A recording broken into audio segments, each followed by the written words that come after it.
Hello YouTube. I bring you another video about my Blade 360 Eclipse from Horizon Hobby. I have been flying this helicopter for a while and I'm finding some weak points in the helicopter, but overall I really enjoy this aircraft. And one of the weak points I would like to go over with is not a really super big problem with the helicopter, but it's something that bothers me. And that is, last time I flew this helicopter, I was about to land it and I had a wind gust come in and it pushed it down to the ground where it kind of slapped the ground a little on the hard side. Did no structural damage whatsoever to the helicopter, but what it does do, and I'm going to zoom in on this, is it causes the landing strut, the rear landing strut, to flex. Now, there is a plastic plate underneath the foam strut. And, it does, because the wheels are on the outside of the strut, it causes the strut to hinge right there at the body. So what I have done, it did not create any structural issues. What it is all cosmetic. Um, at the point where it hinges, it crinkles the paint and it causes it to chip really bad. And so what I have done is I've added a little touch here that keeps the crack under bay. It does not allow it to be visible, and it allows it to hinge if you come down on a hard landing. Now, it might be a little goofy, but I think it works really good. I've used this technique in other aircrafts and other hobby products. And what it is, if you look at the black patch right here, that black patch is Velcro.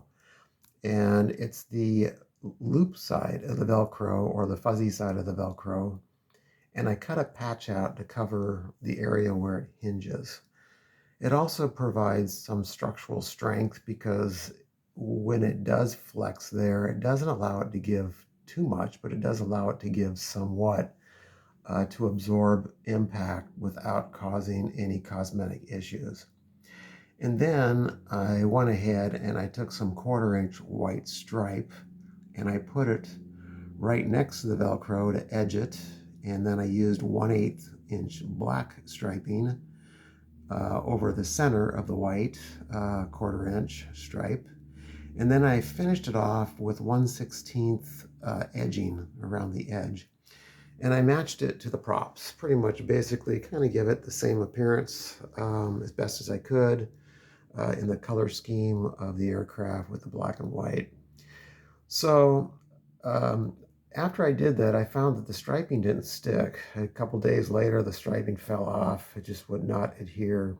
I tried other techniques. I couldn't get the striping to adhere. So I finally figured out that this paint job on this aircraft is extremely slick and nothing really sticks to it.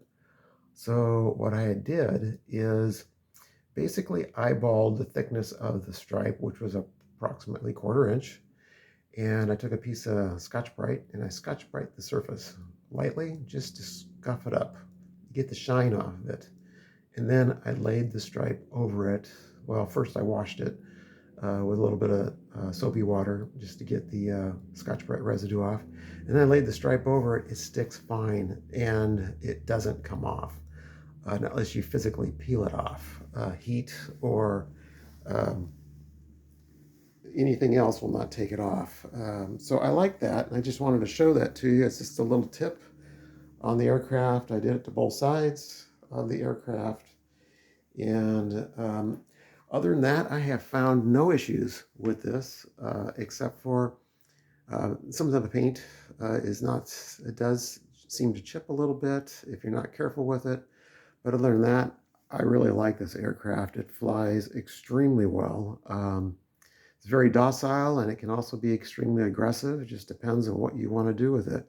I would definitely not recommend this aircraft for a beginner, but once you have some beginning skills with helicopters, you would not have a problem with this aircraft. This is not a GPS-driven aircraft. It does have safe technology on it. However, when you turn all that off, you have to learn how to fly a helicopter. So this is my video, and I hope this helps anybody that might be out there having the same issues. Have a good day.